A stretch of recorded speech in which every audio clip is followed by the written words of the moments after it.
آپ صلی اللہ علیہ وسلم نے مستقبل کے متعلق جو پیشن گوئیاں فرمائی ہیں ان میں وہ جنگیں بھی شامل ہیں جو مسلمانوں اور مشرکین کے درمیان ہوں گی، اور وہ جنگیں بھی شامل ہیں جو مسلمانوں کے ہی درمیان آپس میں ہی جنگیں پاسٹ میں ہوئی ہیں۔ تو اسی کے متعلق انہی جنگوں میں سے جو مسلمانوں کے درمیان جو جنگیں ہوئی ہیں انہی جنگوں میں سے ایک اس کے متعلق آپ صلی اللہ علیہ وسلم نے پہلے ہی پیشن گوئی فرما دی۔ آپ صلی اللہ علیہ وسلم نے فرمایا کہ لا تقوم الساعة حتى تقتتل فئتان عظیمتان تكون بینہما مختلة عظیمة ودعواہما واحدہ، کہ قیامت اس وقت تک قائم نہیں ہوگی جب تک کہ دو بڑے گروہ، دو بڑی جماعتیں آپس میں لڑ نہ لیں اور ان کے درمیان زبردست لڑائی ہوگی، زبردست خون ریزی ہوگی۔ وَدَعْوَاهُمَا وَاحِدَةٌ، حالانکہ ان کا دعویٰ، دونوں کا دعویٰ ایک ہوگا، یعنی دونوں کا دعویٰ ایک ہوگا، دونوں مسلمان ہوں گے، دونوں اسلام میں شامل ہوں گے، داخل ہوں گے، اور دونوں اللہ کو ماننے والے، رسول اللہ پر ایمان لانے والے ہوں گے، لیکن ان کے درمیان زبردست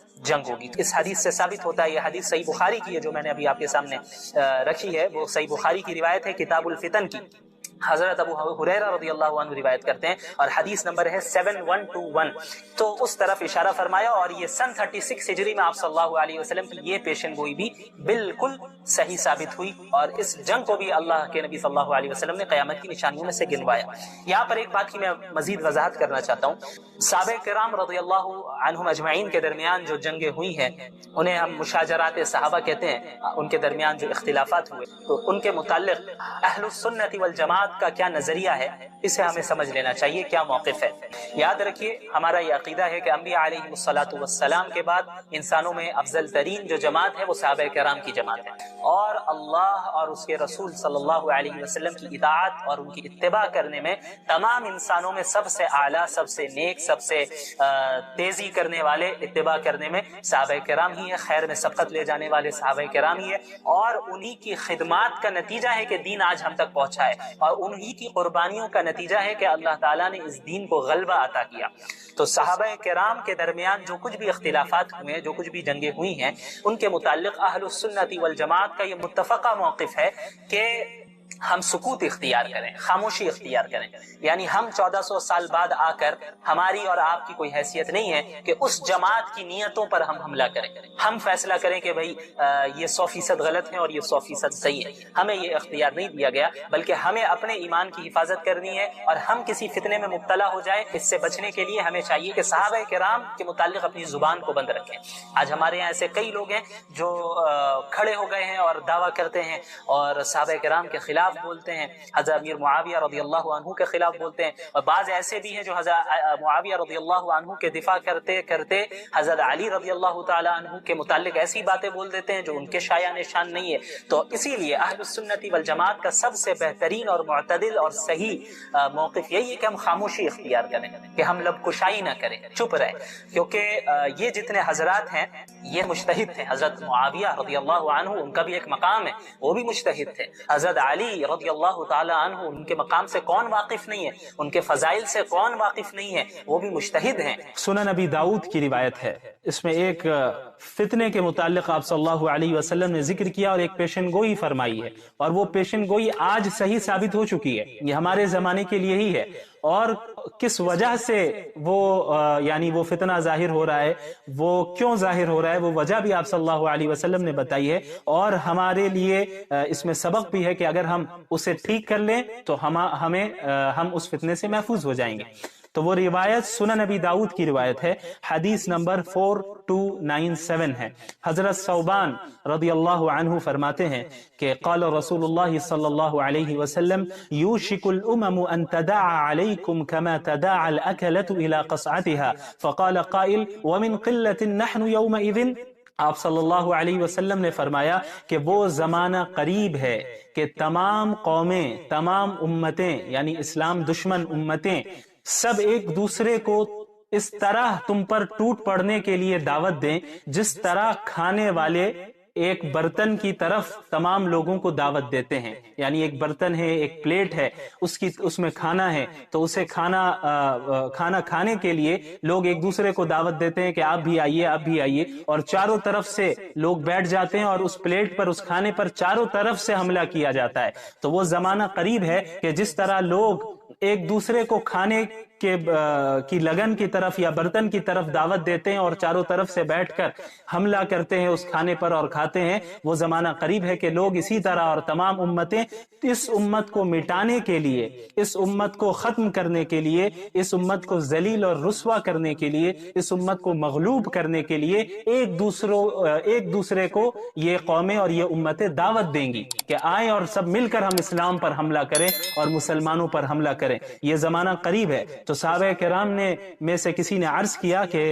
وَمِن قِلَّةٍ نَحْنُ يَوْمَئِذٍ، کیا اس دن ہماری تعداد اتنی کم ہوگی، اس وجہ سے ایسا ہوگا؟ تو آپ صلی اللہ علیہ وسلم نے فرمایا کہ قال بل انتم یومئذ کثیر، نہیں بلکہ تم اس دن بہت زیادہ ہوگے، بڑی تعداد ہوگی تمہاری۔ اس حدیث پر غور کیجئے، یہ آج ہی کے زمانے کے متعلق ہے۔ آج ہماری تعداد کم ہے؟ نہیں، صحابہ کرام کے دور میں تو مسلمانوں کی تعداد کم تھی۔ آج کیا ہماری تعداد کم ہے؟ ہرگز تعداد کم نہیں ہے۔ اور کیا آج یہی حال نہیں ہے کہ تمام قومیں اور تمام امتیں اس اسلام پر اور مسلمانوں پر آج ٹوٹ پڑی ہیں؟ پوری دنیا آج اسلام پر حملہ کر رہی ہے، پوری دنیا آج مسلمانوں کو ذلیل اور رسوا کرنے کے پر تلی ہوئی ہے۔ پوری دنیا میں اسلام اور مسلمانوں کو صرف بدنام کیا جاتا ہے، کبھی انہیں ٹیررسٹ کہہ دیا جاتا ہے، کبھی ایکسٹریمسٹ کہہ دیا جاتا ہے، کبھی کہہ دیا جاتا ہے کہ یہ بیکورڈ ہے، کبھی کچھ کہہ دیا جاتا ہے، کبھی کچھ کہہ دیا جاتا ہے، کبھی داڑھی پر اعتراض ہوتا ہے، کبھی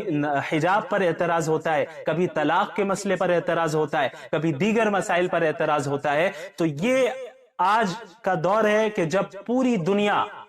دنیا آج اسلام اور مسلمانوں کے خلاف کام کر رہی ہے، اور بالکل اسی طرح پوری دنیا اسلام پر ٹوٹ پڑی ہے جس طرح کھانے والے چاروں طرف سے برتن پر ٹوٹ پڑتے ہیں۔ تو صحابہ کرام نے عرض کیا کہ کسی نے سوال کیا اللہ کے نبی صلی اللہ علیہ وسلم سے، کیا ہماری تعداد اس دن اتنی کم ہوگی، اس وجہ سے ایسا ہوگا؟ تو آپ صلی اللہ علیہ وسلم نے فرمایا کہ نہیں، تمہاری تعداد بہت زیادہ ہوگی۔ اور آج ہماری تعداد کتنی زیادہ ہے؟ فاسٹسٹ گروئنگ ریلیجن اگر کوئی ہے تو وہ اسلام ہے۔ سب سے تیزی سے کے ساتھ جو مذہب پھیل رہا ہے پوری دنیا میں وہ اسلام ہے۔ ہمارے یہاں تعداد کی کمی نہیں ہے، لیکن آپ صلی اللہ علیہ وسلم نے آگے کیا فرمایا، اس پر غور کیجئے، وَلَكِنَّكُمْ غُثَاءٌ كَغُثَاءِ السَّيْلِ، لیکن تمہاری تعداد تو بہت زیادہ ہوگی لیکن تم سیلاب کے کوڑے کرکٹ کی طرح ہوگے۔ جب کوئی سیلاب آتا ہے تو ساتھ میں کوڑے کرکٹ کو بھی لیتا آتا ہے، تو اس کوڑے کرکٹ کی کوئی حیثیت اور اہمیت نہیں ہوتی، وہ بے جان چیز ہوتی ہے، بے وزن چیز ہوتی ہے، اس سے کوئی نفع نہیں پہنچ سکتا۔ تو لہٰذا آپ صلی اللہ علیہ وسلم نے فرمایا کہ تم بھی اسی طرح ہو گئے ہوگے، یعنی تمہاری حیثیت نہ اللہ کے نزدیک کچھ ہوگی، نہ ہی دنیا والوں کے نزدیک تمہاری کوئی حیثیت ہوگی۔ اور آپ صلی اللہ علیہ وسلم نے فرمایا وَلَيَنزِعَنَّ اللَّهُ مِن صُدُورِ عَدُوِّكُمُ الْمَهَابَةَ مِنْكُمْ، اور اللہ تعالیٰ تمہارے دشمنوں کے دلوں سے تمہارا خوف، تمہارا رعب اور تمہاری ہیبت کو نکال دے گا، یعنی دشمن تم سے ڈریں گے نہیں۔ اور آج یہی حال ہے، پوری دنیا کو اسلام سے کوئی ڈر تھوڑی ہے، کیونکہ ہمارے پاس کچھ ہے ہی نہیں۔ جب تک خلافت عثمانیہ کا قیام تھا تو پھر بھی بہرحال ایک ڈر تھا، اگرچہ وہ خلافت عثمانیہ خلافت راشدہ نہیں تھی، وہ خلافت اگرچہ ملوکیت تھی، لیکن اس کے باوجود خلافت کا ایک ڈھانچہ کھڑا تھا، اور اس ڈھانچے سے ہی پوری دنیا کو تکلیف تھی، اور اس ڈھانچے سے ہی پوری دنیا بہرحال ڈرتی تھی۔ تو سازش کی گئی اور اس کے بعد خلافت عثمانیہ کو ختم کیا گیا۔ زیادہ دن نہیں ہوئے، ابھی 100 سال بھی نہیں ہوئے، تو خلافت عثمانیہ کو ختم کیا گیا، اور خلافت عثمانیہ کے ختم ہونے کے بعد سب سے زیادہ مسلمان پوری دنیا میں ذلیل ہوئے۔ اتنی ذلت پوری تاریخ میں مسلمانوں کو نہیں ہوئی، اتنا نقصان جتنا خلافت عثمانیہ کے زوال کے بعد ہوا، جو ابھی 100 سال بھی نہیں ہوئے اس کے یعنی سقوط کو، مسلمانوں کو جتنا نقصان ہوا اتنا پہلے پچھلی تاریخ میں نہیں ہوا۔ تو اس حدیث کو پڑھ کر ایسا معلوم ہوتا ہے کہ گویا شاید اسی صدی کے لیے آپ صلی اللہ علیہ وسلم نے فرمایا۔ ظاہر سی بات ہے کہ اس وقت آپ صلی اللہ علیہ وسلم اس حدیث کو ارشاد فرما رہے ہیں جب اسلام عروج پر تھا، صحابہ کرام اور مسلمانوں نے اپنے اس دین کے لیے تمام چیزوں کی قربانی دی، جان کی بھی اور مال کی بھی۔ اب اس حدیث کو پہلے مکمل کرتے ہیں۔ آپ صلی اللہ علیہ وسلم نے فرمایا کہ تمہارے دشمنوں کے دلوں سے اللہ تعالیٰ تمہارا خوف، رعب اور ہیبت کو نکال دے گا۔ آج یہی صورتحال ہے۔ اس کے بعد آپ صلی اللہ علیہ وسلم نے فرمایا وَلَيَغْذِفَنَّ اللَّهُ فِي قُلُوبِكُمُ الْوَهْنَ، اور اللہ تعالیٰ تمہارے دلوں میں وہن ڈال دے گا۔ فقال قائل یا رسول اللہ وما الوہن، تو پوچھنے والے نے سوال کیا کہ یا رسول اللہ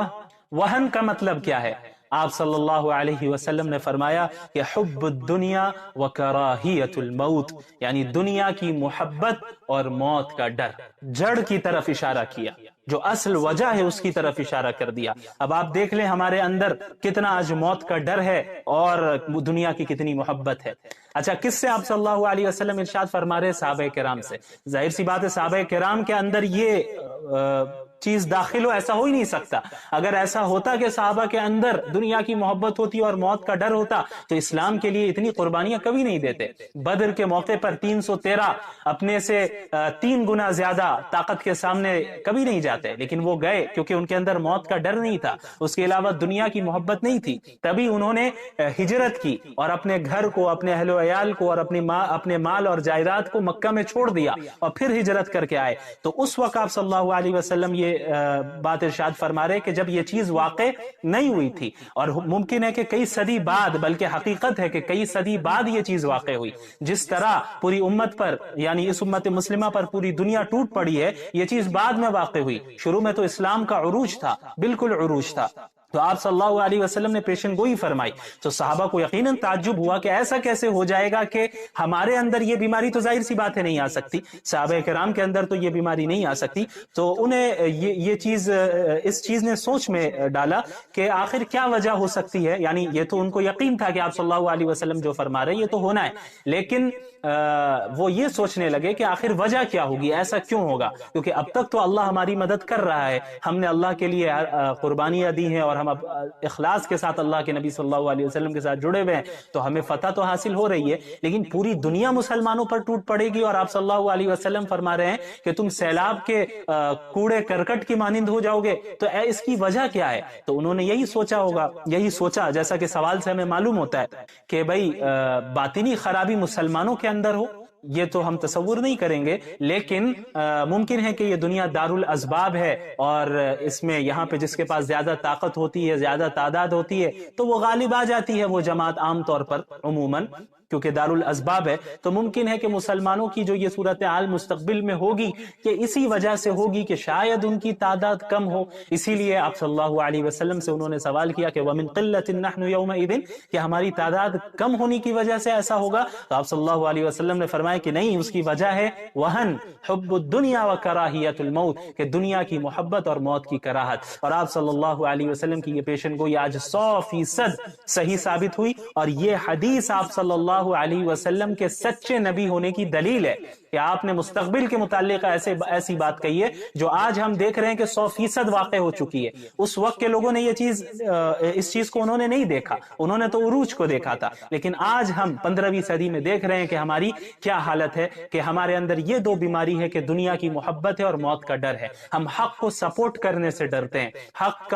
کے لیے آواز اٹھانے سے ڈرتے ہیں، ظلم کے خلاف، باطل کے خلاف آواز اٹھانے سے ڈرتے ہیں۔ کیوں ڈرتے ہیں؟ اسی بات کا ڈر ہے کہ اگر ہم حق کی بات کریں گے تو ہمیں جیل بھیج دیا جائے گا، حق کی بات کریں گے تو ہمارے خلاف کیسز چلیں گے، حق کی بات کریں گے تو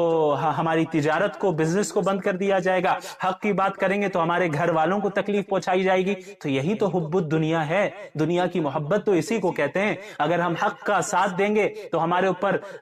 دہشت گردی کا الزام لگایا جا سکتا ہے، ایکسٹریمزم کا الزام لگایا جا سکتا ہے، بہت کچھ کیا جا سکتا ہے، تو ہمیں موت کا بھی ڈر ہے، ہو سکتا ہے کہ ہمیں جان سے مار دیا جائے۔ تو یہ دو بیماری ہے، تو یہ جو دو بیماریاں ہمارے اندر ہے، یہی وجہ ہے کہ آج ہم زوال کا شکار ہے، انحطاط کا شکار ہے، آج ہم اس دنیا میں ترقی نہیں کر رہے ہیں۔ صحابہ کرام کے اندر یہ دو بیماریاں ہرگز نہیں تھی، کوئی بیماری نہیں تھی باطنی بیماری، تبھی انہوں نے کیسر و قسرا کے تخت کو مٹانے کے لیے، اس امت کو ختم کرنے کے لیے، اس امت کو ذلیل اور رسوا کرنے کے لیے، اس امت کو مغلوب کرنے کے لیے ایک دوسرے کو یہ قومیں اور یہ امتیں دعوت دیں گی کہ آئیں اور سب مل کر ہم اسلام پر حملہ کریں اور مسلمانوں پر حملہ کریں۔ یہ زمانہ قریب ہے۔ تو صحابہ کرام میں سے کسی نے عرض کیا کہ وَمِن قِلَّةٍ نَحْنُ يَوْمَئِذٍ، کیا اس دن ہماری تعداد اتنی کم ہوگی، اس وجہ سے ایسا ہوگا؟ تو آپ صلی اللہ علیہ وسلم نے فرمایا کہ قال بل انتم یومئذ کثیر، نہیں بلکہ تم اس دن بہت زیادہ ہوگے، بڑی تعداد ہوگی تمہاری۔ اس حدیث پر غور کیجئے، یہ آج ہی کے زمانے کے متعلق ہے۔ آج ہماری تعداد کم ہے؟ نہیں، صحابہ کرام کے دور میں تو مسلمانوں کی تعداد کم تھی۔ آج کیا ہماری تعداد کم ہے؟ ہرگز تعداد کم نہیں ہے۔ اور کیا آج یہی حال نہیں ہے کہ تمام قومیں اور تمام امتیں اس اسلام پر اور مسلمانوں پر آج ٹوٹ پڑی ہیں؟ پوری دنیا آج اسلام پر حملہ کر رہی ہے، پوری دنیا آج مسلمانوں کو ذلیل اور رسوا کرنے کے پر تلی ہوئی ہے۔ پوری دنیا میں اسلام اور مسلمانوں کو صرف بدنام کیا جاتا ہے، کبھی انہیں ٹیررسٹ کہہ دیا جاتا ہے، کبھی ایکسٹریمسٹ کہہ دیا جاتا ہے، کبھی کہہ دیا جاتا ہے کہ یہ بیکورڈ ہے، کبھی کچھ کہہ دیا جاتا ہے، کبھی کچھ کہہ دیا جاتا ہے، کبھی داڑھی پر اعتراض ہوتا ہے، کبھی حجاب پر اعتراض ہوتا ہے، کبھی طلاق کے مسئلے پر اعتراض ہوتا ہے، کبھی دیگر مسائل پر اعتراض ہوتا ہے۔ تو یہ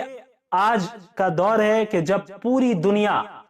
دنیا آج اسلام اور مسلمانوں کے خلاف کام کر رہی ہے، اور بالکل اسی طرح پوری دنیا اسلام پر ٹوٹ پڑی ہے جس طرح کھانے والے چاروں طرف سے برتن پر ٹوٹ پڑتے ہیں۔ تو صحابہ کرام نے عرض کیا کہ کسی نے سوال کیا اللہ کے نبی صلی اللہ علیہ وسلم سے، کیا ہماری تعداد اس دن اتنی کم ہوگی، اس وجہ سے ایسا ہوگا؟ تو آپ صلی اللہ علیہ وسلم نے فرمایا کہ نہیں، تمہاری تعداد بہت زیادہ ہوگی۔ اور آج ہماری تعداد کتنی زیادہ ہے؟ فاسٹسٹ گروئنگ ریلیجن اگر کوئی ہے تو وہ اسلام ہے۔ سب سے تیزی سے کے ساتھ جو مذہب پھیل رہا ہے پوری دنیا میں وہ اسلام ہے۔ ہمارے یہاں تعداد کی کمی نہیں ہے، لیکن آپ صلی اللہ علیہ وسلم نے آگے کیا فرمایا، اس پر غور کیجئے، وَلَكِنَّكُمْ غُثَاءٌ كَغُثَاءِ السَّيْلِ، لیکن تمہاری تعداد تو بہت زیادہ ہوگی لیکن تم سیلاب کے کوڑے کرکٹ کی طرح ہوگے۔ جب کوئی سیلاب آتا ہے تو ساتھ میں کوڑے کرکٹ کو بھی لیتا آتا ہے، تو اس کوڑے کرکٹ کی کوئی حیثیت اور اہمیت نہیں ہوتی، وہ بے جان چیز ہوتی ہے، بے وزن چیز ہوتی ہے، اس سے کوئی نفع نہیں پہنچ سکتا۔ تو لہٰذا آپ صلی اللہ علیہ وسلم نے فرمایا کہ تم بھی اسی طرح ہو گئے ہوگے، یعنی تمہاری حیثیت نہ اللہ کے نزدیک کچھ ہوگی، نہ ہی دنیا والوں کے نزدیک تمہاری کوئی حیثیت ہوگی۔ اور آپ صلی اللہ علیہ وسلم نے فرمایا وَلَيَنزِعَنَّ اللَّهُ مِن صُدُورِ عَدُوِّكُمُ الْمَهَابَةَ مِنْكُمْ، اور اللہ تعالیٰ تمہارے دشمنوں کے دلوں سے تمہارا خوف، تمہارا رعب اور تمہاری ہیبت کو نکال دے گا، یعنی دشمن تم سے ڈریں گے نہیں۔ اور آج یہی حال ہے، پوری دنیا کو اسلام سے کوئی ڈر تھوڑی ہے، کیونکہ ہمارے پاس کچھ ہے ہی نہیں۔ جب تک خلافت عثمانیہ کا قیام تھا تو پھر بھی بہرحال ایک ڈر تھا، اگرچہ وہ خلافت عثمانیہ خلافت راشدہ نہیں تھی، وہ خلافت اگرچہ ملوکیت تھی، لیکن اس کے باوجود خلافت کا ایک ڈھانچہ کھڑا تھا، اور اس ڈھانچے سے ہی پوری دنیا کو تکلیف تھی، اور اس ڈھانچے سے ہی پوری دنیا بہرحال ڈرتی تھی۔ تو سازش کی گئی اور اس کے بعد خلافت عثمانیہ کو ختم کیا گیا۔ زیادہ دن نہیں ہوئے، ابھی 100 سال بھی نہیں ہوئے، تو خلافت عثمانیہ کو ختم کیا گیا، اور خلافت عثمانیہ کے ختم ہونے کے بعد سب سے زیادہ مسلمان پوری دنیا میں ذلیل ہوئے۔ اتنی ذلت پوری تاریخ میں مسلمانوں کو نہیں ہوئی، اتنا نقصان جتنا خلافت عثمانیہ کے زوال کے بعد ہوا، جو ابھی 100 سال بھی نہیں ہوئے اس کے یعنی سقوط کو، مسلمانوں کو جتنا نقصان ہوا اتنا پہلے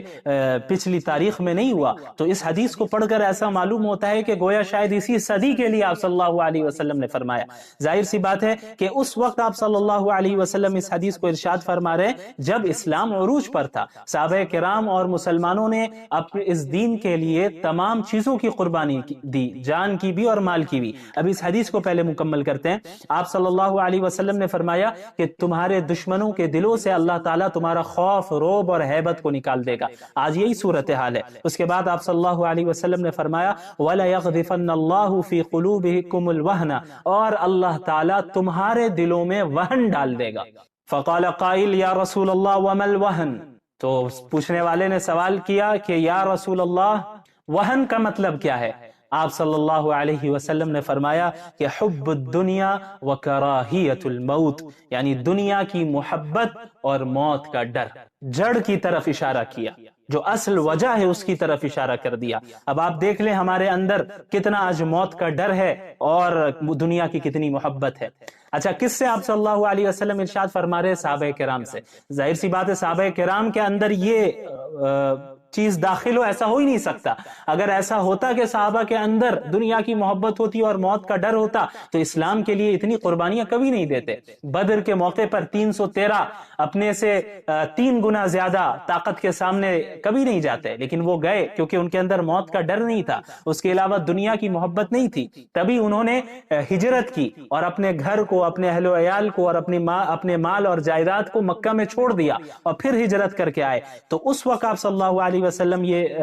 بات ارشاد فرما رہے کہ جب یہ چیز واقع نہیں ہوئی تھی، اور ممکن ہے کہ کئی صدی بعد، بلکہ حقیقت ہے کہ کئی صدی بعد یہ چیز واقع ہوئی، جس طرح پوری امت پر، یعنی اس امت مسلمہ پر پوری دنیا ٹوٹ پڑی ہے، یہ چیز بعد میں واقع ہوئی۔ شروع میں تو اسلام کا عروج تھا، بالکل عروج تھا۔ تو آپ صلی اللہ علیہ وسلم نے پیشن گوئی فرمائی تو صحابہ کو یقیناً تعجب ہوا کہ ایسا کیسے ہو جائے گا کہ ہمارے اندر یہ بیماری، تو ظاہر سی بات ہے نہیں آ سکتی، صحابہ کرام کے اندر تو یہ بیماری نہیں آ سکتی۔ تو انہیں یہ چیز،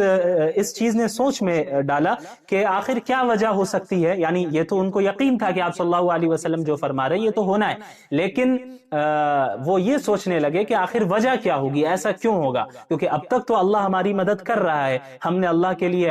قربانیاں دی ہیں اور ہم اب اخلاص کے ساتھ اللہ کے نبی صلی اللہ علیہ وسلم کے ساتھ جڑے ہوئے ہیں، تو ہمیں فتح تو حاصل ہو رہی ہے، لیکن پوری دنیا مسلمانوں پر ٹوٹ پڑے گی اور آپ صلی اللہ علیہ وسلم فرما رہے ہیں کہ تم سیلاب کے